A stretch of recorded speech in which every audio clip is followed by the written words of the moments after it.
Hello viewers, আসসালামু আলাইকুম। চাকুস কিচেনে আপনাদেরকে স্বাগতম। আশা করি সবাই অনেক বেশি ভালো আছেন। প্রতিদিনের মতো আবারও নতুন একটি রেসিপি নিয়ে আপনাদের সামনে হাজির হলাম। আপনাদের জন্য আজকে নিয়ে এলাম পাকা আমের পিঠার রেসিপি। চলুন তাহলে কথা না বাড়িয়ে মূল রেসিপিতে চলে যাই। সবার প্রথমে এখানে নিয়েছি 2টা পাকা আম। এখন আমগুলোকে একটা ছাঁকনির সাহায্যে চেলে রস বের করে নিব। এতে করে আমের মধ্যে যে আঁশ থাকে সেটা ছাঁকনির উপরে আটকে যাবে।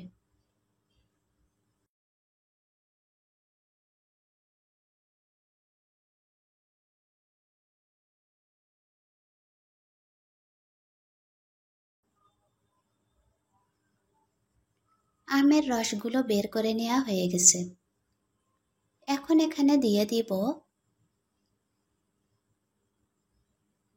একটা ডিম। আপনারা চাইলে ডিমটা স্কিপও করতে পারেন।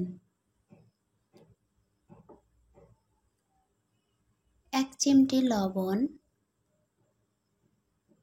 এবং দিয়ে দিব 1.5 টেবিল চামচ চিনি। এখন একটা হ্যান্ড উইচের সাহায্যে সবগুলো উপকরণ একসঙ্গে খুব ভালো করে মিশিয়ে নিব, যতক্ষণ না চিনিগুলো গলে যাচ্ছে।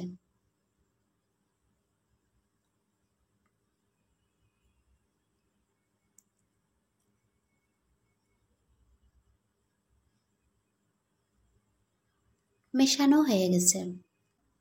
এখন এখানে দিয়ে দিব চালের আটা। আপনারা চালের আটার পরিবর্তে ময়দাও ইউজ করতে পারেন। এখন একটা হ্যান্ড উইচের সাহায্যে নেড়ে একটা ব্যাটার তৈরি করে নিব। ব্যাটারটা খুব বেশি পাতলা হবে না, একটু গাঢ় করেই ব্যাটারটাকে তৈরি করে নিব। ব্যাটারটা তৈরি করা হয়ে গেছে। আপনারা দেখেই বুঝতে পারতেছেন আমি কীরকম করে ব্যাটারটা তৈরি করে নিয়েছি। এখন পিঠাগুলোকে ভাজার জন্য চলে যাব। পিঠাগুলো ভাজার জন্য একটি কড়াইয়ে দিয়ে দিব পরিমাণ মতো সয়াবিন তেল। আপনারা চাইলে ডুবো তেলেও পিঠাগুলোকে ভাজতে পারেন। তেলগুলো গরম হয়ে আসছে। এখন আমি এভাবে অল্প অল্প করে ব্যাটার নিয়ে গরম তেলের মধ্যে দিয়ে দিব। এ পর্যায়ে চুলার হিটটাকে মিডিয়াম টু লো করে দিতে হবে, তা না হলে উপর থেকে পুড়ে গেলেও ভিতরটা ভালোভাবে কুক হবে না। দেয়া হয়ে গেছে। এখন ঢাকনা দিয়ে ঢেকে দেব 1.5 থেকে 2 মিনিটের জন্য।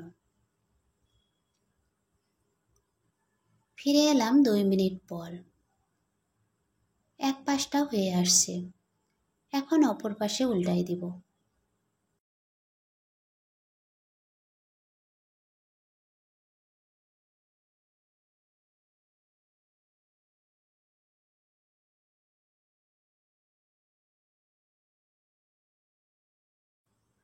আবারও অপর পাশে উল্টাই দিব।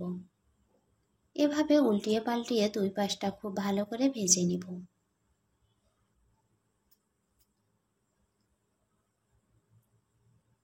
ভাজা হয়ে গেছে। এখন এগুলোকে উঠাই নিব। সেম প্রসেসে বাকি পিঠাগুলোকেও বানাই নিব। উঠানো হয়ে গেছে। এখন আমি এগুলোকে গরম গরম সার্ভ করব। আজকের এই সহজ রেসিপিটি যদি আপনাদেরকে ভালো লাগে তাহলে লাইক, কমেন্ট অ্যান্ড শেয়ার করে দিবেন।